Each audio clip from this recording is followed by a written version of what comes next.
2026 July 10 വെള്ളി. DCL ബാലരംഗം കൊച്ചേട്ടന്റെ കത്ത്. മൊസീന പരിഹാസം പായസമാക്കാം. പ്രിയ DCL കൂട്ടുകാരെ, അർജന്റീനയും കേപ്പ് വെർഡെയും തമ്മിലുള്ള ആവേശ പോരാട്ടം അന്ത്യത്തോടടുക്കുകയാണ്. അമേരിക്കയിലെ മിയാമി സ്റ്റേഡിയം 2026 ഫിഫ വേൾഡ് കപ്പിലെ ഏറ്റവും വികാരഭരിതമായ രംഗങ്ങൾക്ക് സാക്ഷ്യം വഹിക്കുകയാണ്. ജനകോടികളുടെ രോമാഞ്ചമായ കാൽപന്ത് കളിയുടെ മഹാരാജാവ് ലയണൽ മെസ്സിയുടെ 5ലധികം ഷോട്ടുകളാണ് കരിങ്കൽ ഭിത്തിയിലടിച്ച് തെറിക്കുന്നത് പോലെ ഗോൾ മുഖത്തിന്റെ നാനാവശങ്ങളിലേക്കും ചിതറി വീഴുന്നത്. അവസാനം അർജന്റീന കഷ്ടിച്ചു കടന്നു കൂടുമ്പോൾ തന്റെ ഏറ്റവും കൂടുതൽ ഗോളുകൾ തടുത്തു തെറിപ്പിച്ച ആ ഗോൾ കീപ്പറിന് സ്വന്തം ജേഴ്സി ഊരി നൽകി ലയണൽ മെസ്സി ആദരിക്കുകയാണ്. കുറ്റിത്താടിയും ചുളുങ്ങിയ മുഖവുമായി ഒരു മനുഷ്യൻ നിന്ന് കരയുകയാണ്. 5 ലക്ഷത്തിലധികം മാത്രം ജനങ്ങളുള്ള തന്റെ കൊച്ചു രാജ്യത്തിന്റെ വിലാസം ആകാശത്തോളം ഉയർത്തിയ കളിക്കളത്തിലെ ആ കാരണവരുടെ പേര് ജോസിമർ ജോസെ എവോറോ ഡയസ് എന്നാണ്. എന്നാൽ അയാൾ ഇന്ന് ലോകമെമ്പാടും അറിയപ്പെടുന്നത് കുഞ്ഞു മുത്തശ്ശി എന്ന് അർത്ഥം വരുന്ന റൊസീന എന്ന ഓമന പേരിലാണ്.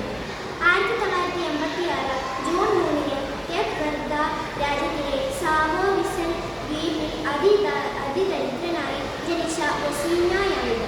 പിതാവ് പട്ടാളത്തിലും അമ്മ കൂലിവേലയ്ക്കും പോയതിനാൽ മുത്തശ്ശനും മുത്തശ്ശിയും വളർത്തിയതിൻ്റെ പേരിൽ കുഞ്ഞു മുത്തശ്ശി എന്ന കളിപ്പേര് സ്വന്തം ഔദ്യോഗിക പേരാക്കി മാറ്റിയ റൊസീനയാണിത്. ഫുട്ബോൾ കളിയോടുള്ള അടങ്ങാത്ത അഭിനിവേശം മൂലം കളിക്കളം കിടപ്പാടമാക്കിയെങ്കിലും ഉയരക്കുറവ് മൂലം പരിശീലകർ പരിഹസിച്ചിറക്കിവിട്ട റൊസീനയാണിത്. കാൽപന്ത് കളിയുടെ വൈഭവം പാദങ്ങളെ തുടുതുടുത്തപ്പോഴും ഉപജീവനത്തിനായി ബസ് ഡ്രൈവറായും ഇലക്ട്രീഷ്യനായും കൂലിപ്പണിയെടുത്ത റൊസീനയാണിത്. എന്നാൽ 20-ാം വയസ്സിന് മുന്നേ തന്നെ 6.3 അടി ഉയരം നേടി. Angola, Moldova, Cyprus, Slovakia, Portugal തുടങ്ങിയ നിരവധി രാജ്യങ്ങളുടെ ടീമുകളിൽ കളിച്ചു ജയിച്ച് 2026 ഫിഫ ലോകകപ്പിന്റെ രോമാഞ്ചമായ സൂപ്പർ ഗോൾ കീപ്പർ മൊസീനയാണിത്. പ്രിയ കൂട്ടുകാരെ, മൊസീന എന്ന കാൽപന്ത് കളിക്കാരൻ തന്റെ കൈകൾ കൊണ്ട് തട്ടിയെറിഞ്ഞത് മെസ്സി ഉൾപ്പെടെയുള്ള ലോക താരങ്ങളുടെ ചാട്ടുളി പന്തുകളായിരുന്നു. അല്ല.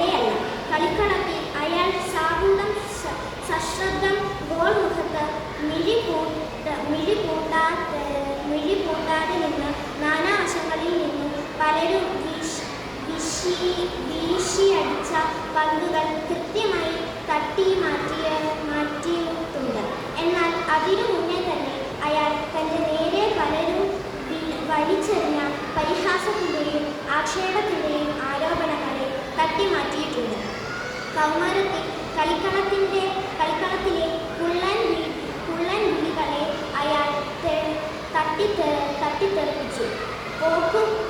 പൊക്കക്കുറവിൻ്റെ കളിപ്പേരുകൾക്കൊപ്പം മുത്തശ്ശനെയും മുത്തശ്ശിയെയും ദൈവത്തെ പോലെ അനുസരിച്ചപ്പോൾ കൂട്ടുകാർ വിളിച്ച കുഞ്ഞു മുത്തശ്ശി എന്ന പരിഹാസ പേരുകൊണ്ട് അയാൾ തൻ്റെ ജീവിത മധുരത്തിൻ്റെ പായസമുണ്ടാക്കി.